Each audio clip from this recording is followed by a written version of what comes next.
Hello students, आज हम आपके लिए एक बहुत ही इंपॉर्टेंट वीडियो लेकर आए हैं। आज के वीडियो में हम आपसे बात करेंगे कि how to study on YouTube. YouTube पर हम इफेक्टिव मैनर से कैसे पढ़ाई करें कि कम से कम टाइम में हमको ज्यादा से ज्यादा बेनिफिट मिले। तो जैसा कि बच्चों आप लोग जानते हैं कि ये आजकल जो टाइम चल रहा है बहुत ही बड़ा पेंडेमिक टाइम है। इस टाइम में मैक्सिमम आप देखिए सारी हर जगह ऑफलाइन क्लासेस बंद हैं।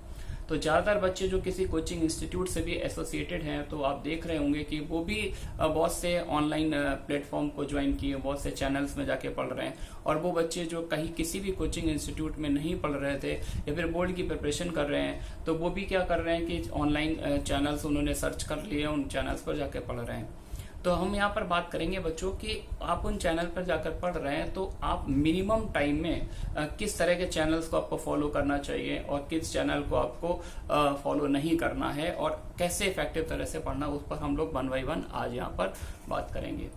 तो सबसे पहले तो मैं बात करूंगा कि उन लोगों की जो यूट्यूब चैनल में बिल्कुल नए हैं, है ना। तो YouTube में जो स्टूडेंट नए हैं जिन्होंने अभी अभी YouTube देखना स्टार्ट किया है तो मैं उनके लिए बोलूंगा बच्चों आप ऐसे चैनल को पिक करें, ऐसे टीचर के कंटेंट को पिक करें जो आपको बहुत ही बेसिक लेवल से धीरे धीरे 1 बाय 1 चीजों को एक्सप्लेन कर रहा हो, मतलब बेसिक लेवल से एडवांस लेवल तक जा रहा हो। क्योंकि क्या होता है कि आजकल ये भी एक पैटर्न, बहुत एक ट्रेंड चल रहा है कि हम उस चैनल को जल्दी प्रेफर बच्चे कर लेते हैं जैसे बहुत टफ से टफ प्रॉब्लम का डिस्कशन हो रहा है। तो टफ से टफ प्रॉब्लम देखने में तो इंटरेस्टिंग लगते हैं कि बहुत अच्छी प्रॉब्लम डिस्कस हुई है, लेकिन एक्चुअली क्या होता है ना, उससे आपका बेस स्ट्रांग बच्चों नहीं होता है। बेस स्ट्रांग होने के लिए बहुत ही जरूरी है कि हमने चीजों को बेस से समझा हो, 1 बाय बेसिक लेवल से। जैसे आप बोर्ड की प्रिपरेशन कर रहे हैं, है ना, बोर्ड से आप किसी कंपटीशन में जाना चाहते हैं तो आप ऐसे चैनल्स को बच्चों पिक करें जिसमें एनसीईआरटी लेवल से नीचे से ऊपर की ओर इम्प्रूव किया हुआ है। एनसीईआरटी लेवल, देन उससे थोड़ा सा और ऊपर एनआईटी लेवल के क्वेश्चन हो गए, फिर उसके बाद आईआईटी जेईई लेवल, फिर उसके बाद एडवांस से भी और अच्छे लेवल्स की प्रॉब्लम का डिस्कशन किया गया हो। तो ऐसे चैनल्स को आपको पिक करना है। ये तो हो गया मेरा पहला पॉइंट। अब दूसरा पॉइंट ये उठता है कि क्या हमको एक साथ बहुत सारे चैनल्स पर पढ़ना चाहिए या हम किसी एक ही चैनल पर फिक्स हो जाएं। तो बच्चों यहाँ पर मेरा सजेशन ये है कि मैं ये नहीं कहूंगा कि आप किसी एक ही चैनल पर फिक्स हो।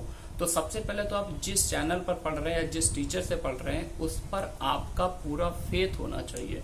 बच्चों फेथ एक बहुत ही इंपॉर्टेंट पार्ट होता है, क्योंकि जब आपको किसी टीचर पर फेथ होता है ना, आप फेथ करते हो ये टीचर मेरे को पढ़ा रहा है और इसकी एनर्जी मेरे से मैच करती है, फ्रीक्वेंसी मैच करती है, तो ऐसे केस में आपके और टीचर पे एक स्ट्रांग बॉन्ड डेवलप होता है जिसको केमिस्ट्री की लैंग्वेज में सिग्मा बॉन्ड बोलते हैं। पाई बॉन्ड बहुत कमजोर होता है आप जानते होंगे और सिग्मा बॉन्ड स्ट्रांग बॉन्ड होता है। तो आपको आपके और टीचर पे एक सिग्मा बॉन्डिंग होनी चाहिए। सिग्मा बॉन्डिंग होने से क्या होता है ना कि आप टीचर जो पढ़ा रहा है तो आपको पहले से ही पता होता है कि अब ये टीचर जो भी हमें समझाएगा, जैसे परमुटेशन कॉम्बिनेशन है, प्रोबेबिलिटी है, इनको बहुत ही टफ टॉपिक माना जाता है मैथमेटिक्स में, है ना। तो अब लेकिन अगर मेरे को पता है कि यार ये टीचर की मेरे बोली सारी बातें समझ में आती है तो ये टीचर मेरे को जो भी समझाएगा तो मेरे को पूरा समझ में आएगा, है ना। इवन टीचर को भी पता होता है कि हमारी क्राउड इस लेवल की है, हमारे पास जो बच्चे पढ़ रहे हैं हमारे चैनल में वो इस लेवल के हैं बच्चे, तो मैं इनको इस लेवल से नीचे से ऊपर उठाऊंगा कि पहले बेसिक इलस्ट्रेशन कराऊंगा, फिर इस तरह के क्वेश्चंस कराऊंगा, फिर और अच्छे लेवल पर मूव करूंगा, तो बच्चों का ये रेस्पॉन्स अच्छा आएगा, बच्चों को अच्छा समझ में आएगा, है ना। तो मेरा सजेशन बस यही है कि आपकी टीचर के बीच बॉन्डिंग बहुत स्ट्रांग हो, है ना। और बॉन्डिंग स्ट्रांग होने का एडवांटेज मैंने आपको बता दिया है। उसके बाद मैं ये भी बोलूंगा इनकेस अगर किसी टॉपिक को टीचर ने बहुत अच्छे से एक्सप्लेन किया, आपको बहुत अच्छा लगता है, तो 2-4 अच्छी लाइन भी लिख देना चाहिए। उससे क्या होता है ना, टीचर भी खुश हो जाएगा, वो और अच्छी एनर्जी से काम करेगा और आपके लिए अच्छे अच्छे वीडियो बनाता रहेगा। और ये भी मैं बोलूंगा कि इनकेस आपको कोई डाउट आपका रह गया, कोई चीज स्किप हो गया, आपको समझ नहीं आई या बहुत अच्छे से टीचर ने एक्सप्लेन नहीं करी, तो उसको भी आपको लिखना चाहिए। उसको भी लिख दीजिए सर आपका मतलब ये एक्सप्लेनेशन समझ नहीं आया, पूरा बाउंस चला गया। लेकिन बस ये लिखने का तरीका थोड़ा सा अच्छा रखिए, एक हम्बल वे से लिखिएगा जिससे टीचर को भी हर्ट ना हो, है ना। और एक साथ बच्चों बहुत से चैनल पे जाने से हमारा टाइम वेस्ट होता है। एक्चुअली क्या है कि जैसे आप किसी एक टीचर पर फेथ कर रहे हैं तो मैं ये आपको कोई टॉपिक नहीं समझ में आया तो आप उस टॉपिक को किसी दूसरे चैनल पे जाके सर्च कर सकते हैं, 2 चैनल तीसरे चैनल पे चले जाएं।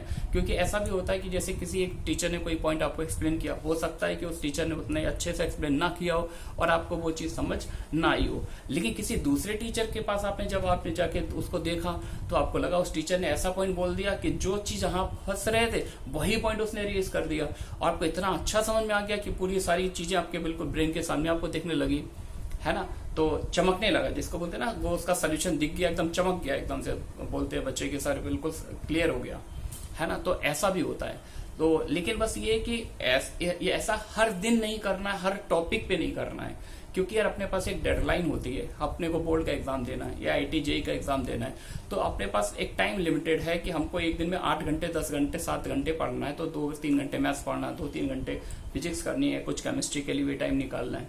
तो ऐसा नहीं है कि हमने बस एक टॉपिक पकड़ लिया उसी में पूरे दिन रिसर्च कर रहे हैं। तो रिसर्च करने के लिए अपने पास पूरा लाइफ टाइम पड़ा हुआ है ना। तो ऐसा 1-2 टॉपिक में कर सकते हैं, ऐसा करना भी चाहिए, क्योंकि जब तक आप साइंस के स्टूडेंट है तो हाउ एंड वाई नहीं करेंगे तो आपके एक परफेक्ट साइंटिफिक अप्रोच डेवलप भी नहीं होती है, ठीक है ना बच्चों। तो बहुत ज्यादा चैनल्स पे नहीं जाना है ना, कुछ लिमिटेड चैनल्स पर ही रहना है, और जो कोई टॉपिक क्लियर नहीं हो रहा तो आप उसको डिफरेंट चैनल पे जाके सर्च कर सकते हैं। ये मेरा दूसरा पॉइंट था। तीसरा बहुत ही इंपॉर्टेंट पॉइंट बच्चों ये है कि आप जिस टॉपिक को टीचर के थ्रू पढ़ रहे हैं, है ना, तो उसका एक नोट्स भी बनाइए। आपको लग रहा है कि इस टीचर को मेरी बात बहुत अच्छी समझ में आ रही है और मेरे को इस टीचर के चैनल पर जाके पढ़ना है, तो जब भी आप उनका कोई वीडियो अपलोड होता है तो आप अपनी नोटबुक लेकर बैठे और उसके की पॉइंट्स नोट करते चले, है ना। क्योंकि अगर हम की पॉइंट्स के नोट करते चलेंगे तो हमको बार बार फिर वीडियो पर जाके नहीं देखना पड़ता है कि कई बार नेट की स्पीड नहीं आती, नेट हमारा काम नहीं कर रहा होता है या नेट खत्म हो चुका होता है ना। तो उसके नोट्स बनाते रहिए, है ना, क्योंकि टीचर ने अगर सारी थ्योरी, जैसे आप मेरे लिमिट वाले टॉपिक पर, बहुत सारे टॉपिक मैंने प्लेलिस्ट बना रखी है, लिमिट है, कंटिन्यूटी है, डेरिवेबिलिटी है, मोनोटोनिसिटी है, टेंजेंट नॉर्मल है, ओलंपियाड के बहुत सारे, नेशनल इंटरनेशनल बहुत सारे ओलंपियाड में मैंने भी वीडियोस बना रखे। तो अगर आप उन टॉपिक्स पर जाएंगे तो आप ऐसा नहीं कि आप सडनली लिमिट का मैंने 24 वीडियोस बनाए तो 12 नंबर वाले वीडियो पे एक साथ नहीं जाएंगे। आपने देखे मैंने नंबर 1, 2, 3 सभी प्लेलिस्ट में नंबर डाल रखे, लेक्चर 1, लेक्चर 2, लेक्चर 3, इस तरह जैसे हम लोग क्लासरूम में पढ़ाते हैं, एग्जैक्टली वही मटेरियल मैंने आपको बच्चों को यहाँ पर दिया हुआ है। तो हमारा टारगेट यही था कि यार इन केस जो बच्चे जो फाइनेंशियली साउंड नहीं है, जो कोटा में नहीं आ सकते हैं या जो पॉकेट मनी अलाउ नहीं करती है, तो वो भी यहाँ पर आकर मेरे चैनल पर आकर सीख सके, है ना। तो बीच के वीडियो में एकदम से 10वें नंबर वाले वीडियो पे जाके नहीं देखना है। आप लिमिट पढ़ना है, सीखना है। अगर आपको किसी भी टीचर से, मेरे से सीखे, किसी और टीचर से सीख सकते हैं, ऐसा कोई कंपलसरी नहीं है ना। तो आप वो नंबर 1 वीडियो देखें, फिर 1 के 2 देखें, 3 देखें, और जो जो इंपॉर्टेंट पॉइंट टीचर ने एक्सप्लेन किए अपने वीडियो में उनको बच्चों नोट्स बना ले, ठीक है ना। क्योंकि मेमोरी आप जानते हैं रेडियो एक्टिव होती है। आज आपने वीडियो सुना, अच्छा लगा, after a period of time आपको वो पॉइंट इवोपरेट हो जाता है। तो नोट्स बना होता है, तो आप नोट्स के थ्रू जब जाएंगे, थोड़ा बहुत कभी वीडियो देखा तो उसको थोड़ा सा माइंड में रिकॉल कर लिया, ठीक है ना बच्चों।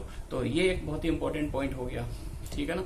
अब आफ्टर दैट इसके बाद मैं ये बात करूंगा कि जैसे आपने नोट्स बना लिए, सब कुछ अच्छा हो गया, अब बात यह है कि अब हमारा और अच्छे से हमको किसी कंपटीशन को बीट करना है, तो उसके लिए करना क्या है। तो उसका बच्चों आइडिया होता है कि हमको we have to solve numerous problems for concept application. तो हमने कंसेप्ट क्लियर कर लिया, है ना, और कंसेप्ट क्लियर करने के बाद हमें बहुत सारी प्रॉब्लम्स सॉल्व करनी पड़ती हैं। कि ओवरऑल डिपेंड ये करता है कंपटीशन में कि आप नई प्रॉब्लम्स कैसे सॉल्व करते हैं, है ना। तो बेसिक्स बहुत अच्छे रखें और बेसिक्स सीखने के बाद उनका डिफरेंट प्रॉब्लम सॉल्व करें, और बहुत सारी बुक्स को एक साथ ट्राई ना करें। आप कोई एक अच्छी सी बुक पकड़ लें, है ना, और कोई एक अच्छी सी बुक पकड़ने के बाद उसको पूरा एंड तक सॉल्व करें। जैसे मैथ्स में बहुत सारी बुक आती है, TMH कुछ लोग सॉल्व करते हैं, कुछ लोग एरियंथ की बुक सॉल्व करते हैं, कुछ लोग सिंगेज की बुक सॉल्व करते हैं। तो ऐसा नहीं करना है। या तो आप टॉपिक वाइज भी देख सकते हैं, आपको कोई पर्टिकुलर टॉपिक TMH में अच्छा लगता है तो TMH से कर लीजिए, कुछ आपको सिंगेज में पसंद आ रहा है तो पूरा टॉपिक आपको एक बुक से तो कम से कम करना ही करना है ना। एक साथ बहुत सारी बुक्स पर नहीं जाना है। आ रही बात बच्चों समझ में। तो इन सारी चीजों का आपको ध्यान रखना है, क्योंकि टाइम बहुत लिमिटेड है।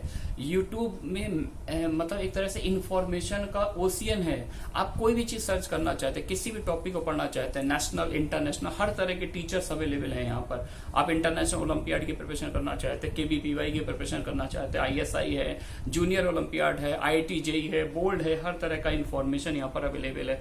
लेकिन सब और सारा फ्री ऑफ कॉस्ट है, सारा का सारा फ्री ऑफ कॉस्ट, आपको कुछ पे नहीं करना पड़ता। लेकिन बच्चों सबसे ज्यादा इंपॉर्टेंट है आपका टाइम। आपका टाइम जो है वो अगर हमें इवेल्युएट करें तो लाखों करोड़ों रुपए का होता है टाइम, क्योंकि अगर आप उसका आने वाले टाइम से अगर आप सैलरी से अमाउंट जो आप अर्न करें उससे मल्टीप्लाई करें तो लाखों करोड़ों रुपए का टाइम आप दे रहे हैं। तो इस टाइम को हमारा वेस्ट हमको नहीं करना, हमको ये पता होना चाहिए हम कौन सा वीडियो देखेंगे और कौन सा वीडियो नहीं देखेंगे। अदरवाइज क्या होगा कि हम वीडियो देखते तो रहेंगे, हमारा टाइम भी जाता रहेगा, हम इंटरटेन होते रहेंगे, लेकिन अल्टीमेटली फिर हमको लगेगा कि हमारे हाथ कुछ भी नहीं लगा। ठीक है बच्चों, तो बहुत ही केयरफुल रहिएगा कोई भी आप कंटेंट देख रहे हैं, है ना। तो इन्हीं सारी बातों के साथ मैं अपनी बात को यहाँ पर एंड करना चाहूंगा, और मैं सोच रहा हूँ कि आपने इन बातों को बहुत अच्छे से सुना होगा और फ्यूचर में इनको अप्लाई भी करेंगे, है ना। ठीक है बच्चों, थैंक्स फॉर वॉचिंग।